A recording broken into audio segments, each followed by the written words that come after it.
Hello বন্ধুরা, কেমন আছেন সবাই? আশা করছি সবাই ভালো আছেন। আজকের এপিসোডে থাকছে হুমায়ুন আহমেদের শেষ উপন্যাস দেয়াল। দেয়াল উপন্যাসটির 8ম এপিসোড থাকছে আজকের ভিডিওতে। তো আর দেরি কিসের, চলুন শুরু করা যাক আজকের এপিসোড। একটি বিশেষ গুজবের কারণে ঢাকা বিশ্ববিদ্যালয়ের শিক্ষকদের মধ্যে আনন্দময় চাপা উত্তেজনা। স্বাধীন বাংলাদেশে ঢাকা বিশ্ববিদ্যালয়ের প্রথম সমাবর্তন উৎসব হতে যাচ্ছে।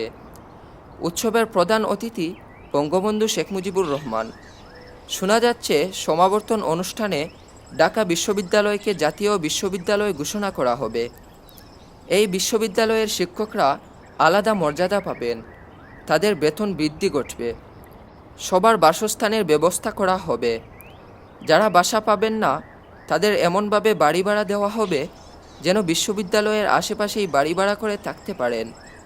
ঢাকা বিশ্ববিদ্যালয়ের শিক্ষকরা হবেন অতিরিক্ত মর্যাদার শিক্ষক। এখানেই শেষ না, আরও আছে। ঢাকা বিশ্ববিদ্যালয় থেকেই প্রস্তাব করা হবে যেন বঙ্গবন্ধু বাংলাদেশের আজীবন প্রেসিডেন্ট হন।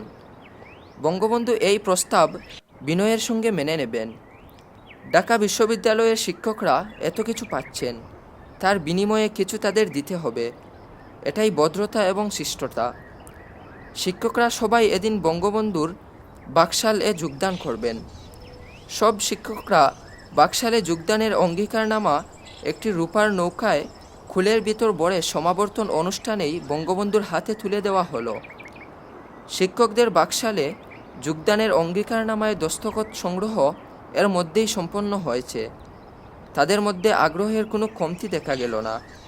ক্ষমতার সুনজরে থাকা ভাগ্যের ব্যাপার। হাতে গোনা কিছু শিক্ষক অবশ্যই বাকশালে যোগদানে রাজি হলেন না। তারা ভীত এবং চিন্তিত মুখে সময় কাটাতে লাগলেন। এদের একজন আমি, রসায়ন বিভাগের সামান্য লেকচারার। আমি কেন উল্টা গীত গাইলাম তা নিজেও জানি না। বহুদলীয় গণতন্ত্র, একদলীয় গণতন্ত্র বিষয়গুলি নিয়ে কখনো চিন্তা করিনি। আমার প্রধান এবং একমাত্র চিন্তা লেখালেখি। 3টি উপন্যাস বের হয়ে গেছে। 4র্থ উপন্যাস অচিনপুর, রাত জেগে লিখেছি। আমাকে ডেকে পাঠালেন অধ্যাপক আলী নওয়াব। ছাত্রাবস্থায় তাকে জমের মতো ভয় পেতাম। শিক্ষক হয়েও সেই ভয় কাটেনি, বরং বেড়েছে। ছাত্রাবস্থায় অনেকের ভিড়ে লুকিয়ে থাকা যেত, এখন তা সম্ভব না। তার সঙ্গেই ফিজিক্যাল, কেমিস্ট্রি, প্র্যাকটিক্যাল ক্লাস নেই। আমাকে সারাক্ষণ তার নজরদারিতে থাকতে হয়। দুপুরের দিকে নওয়াব স্যারের আলসারের ব্যথা ওঠে, তার মেজাজ তুঙ্গে অবস্থান করে। আমি তুঙ্গস্পর্শী মেজাজের সামনে দাঁড়ালাম। স্যার বললেন, বসো। আমার সামনে এসে দাঁড়িয়ে থাকবে না, চেয়ার টেনে বসবে। তুমি এখন আমার ছাত্র না, কলিগ। আমি বসলাম। স্যার বললেন, দুঃখজনক হলেও বিশ্ববিদ্যালয়ের শিক্ষকরা হলেন অমেরুদণ্ডী প্রাণী। অমেরুদণ্ডী প্রাণীদের স্রোতের সঙ্গে থাকতে হয়। কি বলছি বুঝতে পারছো? আমি বললাম, পারছি। যাও জাফরের সঙ্গে দেখা করো, সে যা বলবে সেইভাবে কাজ করবে। আমি বললাম, স্যার অবশ্যই। অধ্যাপক জাফর মাহমুদ আমার সরাসরি শিক্ষক। তিনি কেমব্রিজ বিশ্ববিদ্যালয় থেকে পিএইচডি করছেন। ডিগ্রির সঙ্গে ব্রাইটনদের কিছু স্বভাবও নিয়ে এসেছেন। সারাক্ষণ সঙ্গে ছাতা রাখেন। রিকশায় যখন উঠেন, রিকশার হুড ফেলে ছাতা মেলে বসে থাকেন। এই মেধাবী অধ্যাপক মানুষ হিসাবে অসাধারণ। তিনি বিড়াল প্রেমিক। তার গর্ভবতী বিড়াল।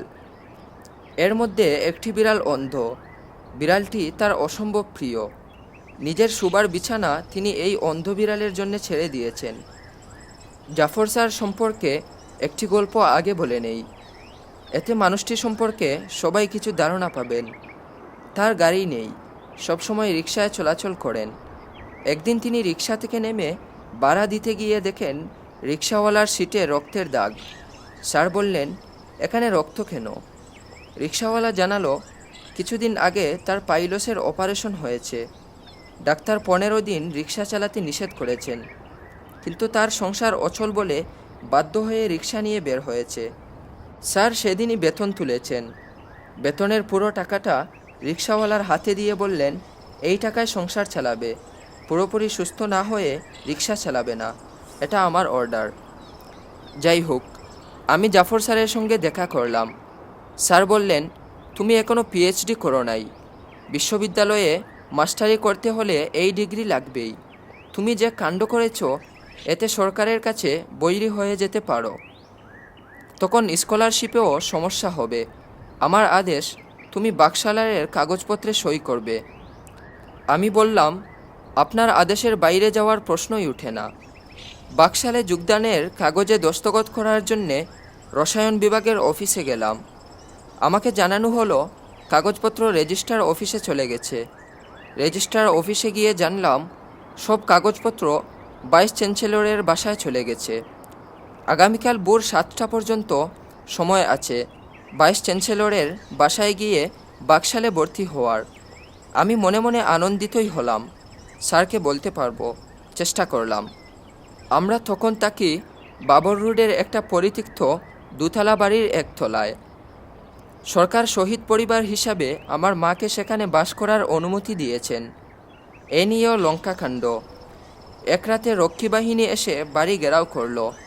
তাদের দাবি এই বাড়ি তাদের বরাদ্দ দেওয়া হয়েছে, রক্ষী বাহিনীর কর্মকর্তা এখানে থাকবেন না। মা শহীদ পরিবার হিসাবে বাড়ি বরাদ্দ পাওয়ার চিঠি দেখালেন।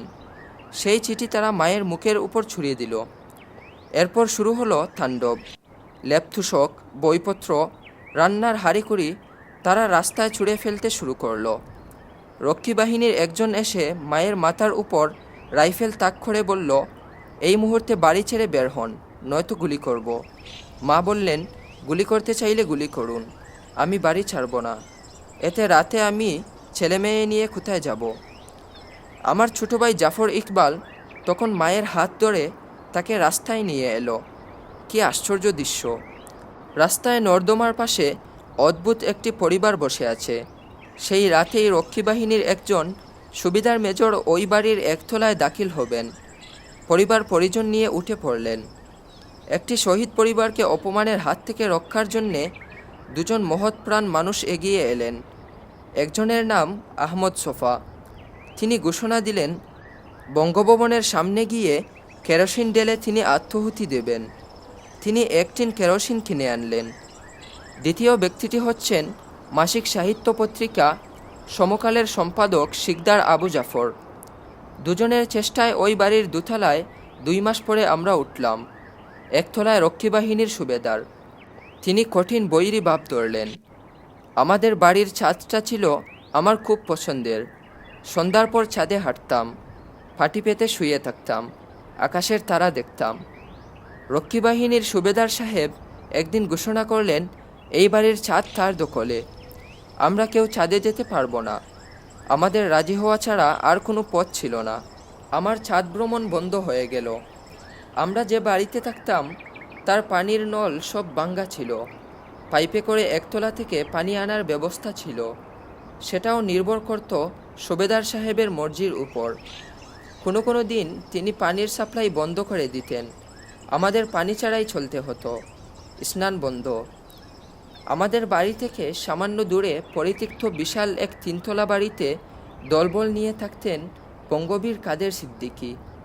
রক্ষী বাহিনী আমাদের রাস্তায় বের করে দেওয়ার পর সাহায্যের আশায় আমি তার কাছেও গিয়েছিলাম।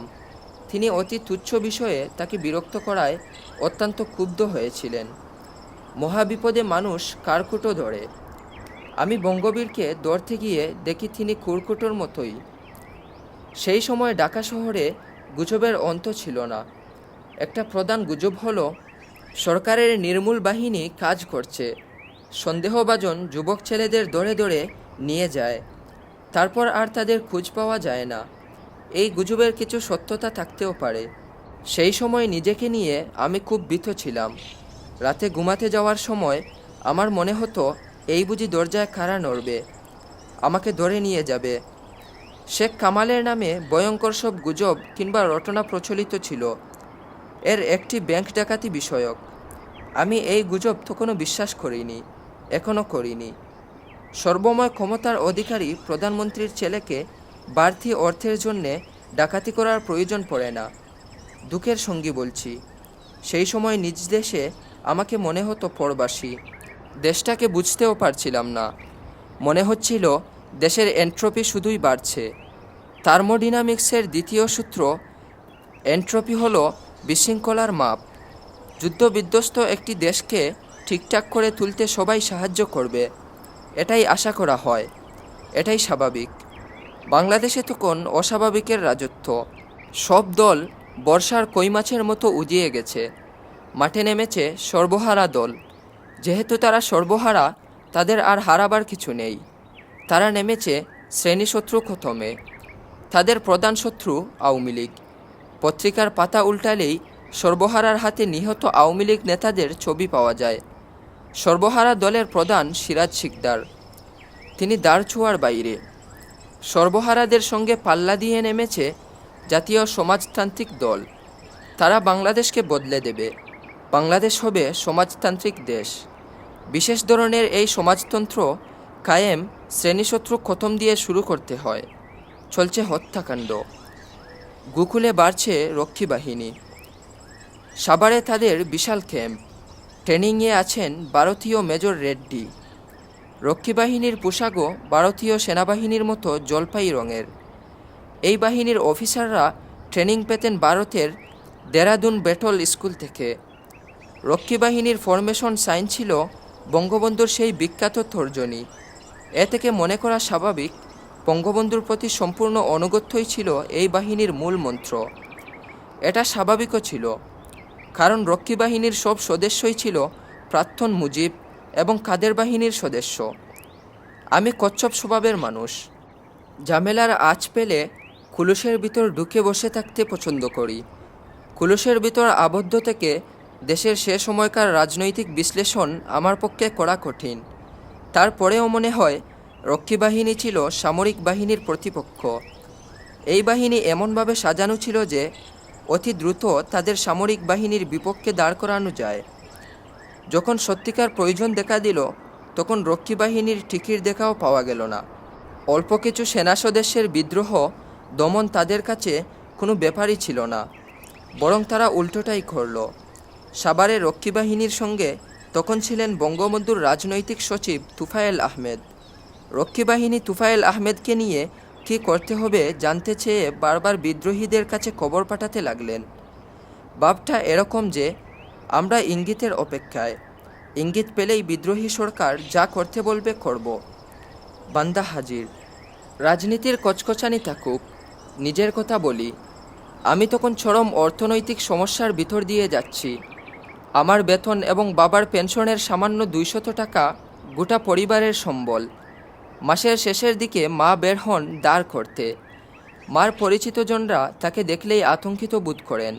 গুদের উপরে ক্যান্সারের মতো অপ্রয়োজনীয় মেহমান আমাদের বসার ঘর আলো করে বসে থাকেন। এদের একজন কাইয়ুম ভাই। তিনি অসাধারণ মেধাবী ছাত্র ছিলেন। রাজশাহী বোর্ডে এসএসসি পরীক্ষায় 3rd হয়েছিলেন। ঢাকায় পড়তে এসে তার ব্রেইনে গিট্টু লেগে গেল। পড়াশোনা বাদ দিয়ে তিনি ইসলামী লেবাস গায়ে তুলে নিলেন, দাড়ি রাখলেন, চোখে সুরমা দেওয়া শুরু করলেন। ধর্মের প্রতি প্রবল আসক্তি যে কোনো বয়সেই আসতে পারে, এটা দূষণীয় না। দূষণীয় হলো তার মা বাবা ঢাকায় থাকেন। কাইয়ুম ভাই নিজের বাসা ছেড়ে ভোরবেলা আমাদের বাবর রোডের বাসায় চলে আসেন। নাস্তা খেতেন, দুপুরের খাবার খেতেন, রাতের ডিনার শেষ করে নিজের বাসায় যেতেন। পরদিন বুড়ে আবার উপস্থিত। খেতে বসে প্রায় সবসময়ই বলতেন খাবারের মান আরেকটু উন্নতি হওয়া প্রয়োজন। চালের অস্বাভাবিক মূল বৃদ্ধির কারণে বাসায় রাতে রুটি খাওয়া হতো। শুকনো রুটি কাইয়ুম ভাইয়ের গলা দিয়ে নামে না, বিদায় তার জন্যে ভাত রাঁধা হতো। দ্বিতীয় যে মেহমান ড্রয়িং রুমে মাঝে মাঝে এসে বসে থাকত, তার সঙ্গে আমি ঢাকা কলেজে পড়েছি। সুদর্শন রূপবান যুবক, সবসময় ইংরেজিতে কথা বলতো বলে কলেজে তার নাম ছিল ইংলিশম্যান। ঢাকা কলেজে পড়ার সময় তার পুরোপুরি মাথা খারাপ হয়ে যায়, তার সঙ্গে সম্পর্ক ছিন্ন হয়। ঢাকা বিশ্ববিদ্যালয়ে মাস্টারি শুরু করেছি। আমার দায়িত্ব ফার্স্ট ইয়ারের ছাত্রদের স্লাইড রুমের ব্যবহার শেখানো। হঠাৎ দেখি ক্লাসে মাথা নিচু করে ইংলিশম্যান বসে আছে। আমি অবাক হয়ে বললাম, তুমি ইংলিশম্যান না? সে উঠে দাঁড়ালো, মাথা নিচু করে বলল, ইয়েস স্যার। আমি বললাম, তুমি আমাকে স্যার বলছো কেন? তুমি আমার বন্ধু। সে বলল, now you are my respected teacher. তার কাছে শুনলাম অনেক দিন মস্তিষ্ক বিকৃত রোগে ভুগে এখন সে সুস্থ হয়েছে, আবার পড়াশোনা শুরু করেছে। আমি তাকে বাবর রোডের বাসায় নিয়ে গেলাম। তার জন্যে আমি অত্যন্ত ব্যথিত বোধ করছিলাম। তাকে বললাম, পড়াশোনায় সব রকম সাহায্য আমি করব, আমাকে স্যার ডেকে সে যেন লজ্জা না দেয়। আগে যেভাবে হুমায়ুন ডাকতে এখনও তাই ডাকবে। 3 থেকে 4 মাস ক্লাস করার পর আবার সে পাগল হয়ে গেল। একদিন হতভম্ব হয়ে দেখি সম্পূর্ণ নগ্ন অবস্থায় সে ইউনিভার্সিটিতে এসেছে। রসায়ন বিভাগের প্রতিটি রুমেই সে ঢুকে বেকুল হয়ে বলছে, হুমায়ুন কোথায়? Humayun, my friend and my respected teacher Humayun. সে শুধু রসায়ন বিভাগে না, বাবর রোডে আমার বাসাতেও হানা দিতে শুরু করলো। সপ্তাহে 2 থেকে 3 দিন সে আসবেই। একটি যুবক ছেলে সম্পূর্ণ নগ্ন হয়ে বসার ঘরে সারাদিন বসে আছে। ভয়ঙ্কর দৃশ্য। শুধু একজন বিষয়টাকে স্বাভাবিকভাবে নিতেন, তিনি কাইয়ুম ভাই। জাব্বা জুব্বা পরা মাওলানা, পাশে নগ্ন ইংলিশম্যান। কাইয়ুম ভাইয়ের ভাবভঙ্গি থেকে মনে হতো বিষয়টা স্বাভাবিক। 14 আগস্ট বৃহস্পতিবার। ইউনিভার্সিটিতে কোনো ক্লাস ছিল না। হেঁটে হেঁটে বাবর রোডের বাসায় এসেছি। অর্থসাশ্রয়ের চেষ্টা। আমি রুগাবুগা হওয়ার কারণে বাসে ঠেলাঠেলি করে কখনো উঠতে পারি না, আর রিক্সা নেওয়ার প্রশ্নই আসে না। বাসায় ঢুকে দেখি কাইয়ুম ভাই এবং ইংলিশম্যান পাশাপাশি বসা। ইংলিশম্যান যথারীতি নগ্ন। কাইয়ুম ভাই বললেন, হুমায়ুন, তোমরা তরকারিতে বেশি জাল দাও, আমি এত জাল খেতে পারি না। তোমার মাকে আমার জন্যে কম জালের তরকারি রাঁধতে বলবে। আমি দীর্ঘ নিঃশ্বাস ফেললাম। একবার ভাবলাম বলি, অনেক যন্ত্রণা করছেন, এখন আমাদের মুক্তি দেন। বলতে পারলাম না। যৌবনের শুরুতে আমি অনেক ভদ্র, অনেক বিনয়ী ছিলাম। ইংলিশম্যান আমাকে দেখেই উঠে দাঁড়িয়ে পড়েছিল। মনে হয় শিক্ষকের প্রতি সম্মান দেখিয়ে দাঁড়ানো। কাইয়ুম ভাইয়ের কথা শেষ হওয়া মাত্র সে গলা নামিয়ে বলল, হুমায়ুন, আমাকে একটা প্যান্ট দাও। কিছুক্ষণ আগে তোমার ছোটো বোন শিকু উকে দিয়েছিল, তাকে দেখার পর থেকে লজ্জা লাগছে। একটা প্যান্ট দাও, প্যান্ট পরে চলে যাব। আমার তখন 2টা মাত্র প্যান্ট ছিল। একটা দিয়ে দেওয়া মানে সর্বনাশ। তারপরেও প্যান্ট এনে তাকে পরালাম। সে ইংরেজিতে বলল, তুমি আমার একমাত্র বন্ধু, আমার আর কেউ নেই, এই জন্যে তোমাকে একটা খবর দিতে এসেছি। গোপন খবর, কেউ জানে না, শুধু আমি জানি। পুরোপুরি পাগল হলে গোপন খবর পাওয়া যায়। খবরটা হচ্ছে, আগামীকাল থেকে রক্তের নদী, river full of fresh blood, blood blood and blood. কার রক্ত দিয়ে শুরু হবে তা জানতে চাও? জানতে চাইলে তোমাকে বলবো, আর কাউকে বলবে না, মাছিকেও বলা যাবে না। আমি বললাম, জানতে চাই না। পাগল প্রলাপ বলবে তাই স্বাভাবিক। পাগলের কথার কোনো গুরুত্ব দেওয়ার প্রশ্নই ওঠে না। ইংলিশম্যান গলা নিচু করে বলল, হুমায়ুন, সাবধানে থাকবে। আচ্ছা থাকবো। দরজা জানালা বন্ধ করে কাঠের নিচে শুয়ে থাকবে। আমি বললাম, আচ্ছা থাকবো। ইংলিশম্যান প্যান্ট পরে ঘর থেকে বের হলো। আমাদের বাসা পার হওয়ার পরপর প্যান্ট খুলে ছুঁড়ে ফেলে নগ্ন হয়ে আবার হাঁটতে শুরু করলো। তার পিছু নিল কয়েকটা কুকুর। তারা ঘেউ ঘেউ করছে, ইংলিশম্যানকে কামড়ানোর ভঙ্গি করছে। ইংলিশম্যান ফিরেও তাকাচ্ছে না। পাগলরা কুকুর ভয় পায় না, তাও জানতাম না, প্রথম জানলাম। এখানেই শেষ করছি এপিসোড 8। দেখা হচ্ছে পরবর্তী এপিসোড নিয়ে। সে পর্যন্ত ভালো থাকবেন, সুস্থ থাকবেন। আর হ্যাঁ, আপনি যদি আমাদের চ্যানেলে নতুন হয়ে থাকেন তাহলে চ্যানেলটি সাবস্ক্রাইব করে দিবেন। আর যদি ফেসবুক পেজ থেকে দেখে থাকেন তাহলে পেজটি ফলো দিয়ে রাখবেন। লাইক, শেয়ার এবং কমেন্ট করে জানিয়ে দিন গল্পটি কেমন লাগছে।